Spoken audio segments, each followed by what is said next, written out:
soybeans, wheat, sugar beets, corn. Nebraska is one of the biggest agricultural producers in the United States. Field to field, crop to crop. Every farmer uses a different amount of water. How do we keep track of such diverse water use? The Landsat satellites gives us the ability to see individual fields. We can see what they are growing in each field and how much water is being consumed from each field. So that is a great satellite that gives us so much information about our planet.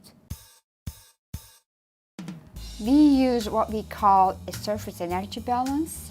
We know the amount of energy coming in from sunlight. Some of that energy is released as heat, which is measured by Landsat's thermal infrared sensors. At the same time, water used by evaporation and transpiration cools the surface, lowering the temperature of the fields and limiting the amount of heat seen by the thermal sensor. And we solve the energy balance for all these components. The energy balance then yields the ET, which is the water that was consumed. We receive a monthly data set of the metric ET data. So we've got for May, June, July, August, September, we basically are getting inches of water used on the landscape. So it covers the whole entire NRD. Let's take an aerial view of this. Landsat measures the health of individual plants and the temperature of the land. As we move into summer, temperatures increase.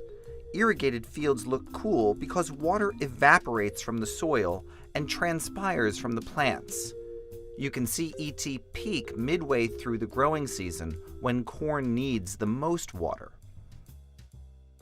By tracking monthly ET, resource managers know how much water each field has used. The Central Platte Natural Resources District uses these measurements to plan their water budget. We need to maintain kind of a balanced groundwater aquifer system.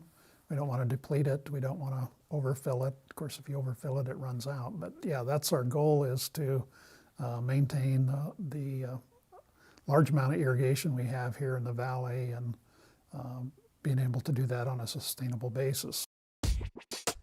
Metric, the system used for measuring ET, was developed in the early 2000s. Today, it's being used by 15 states across the United States. Water is important in this region, and having this data now really helps us to use that water wisely and make wise decisions.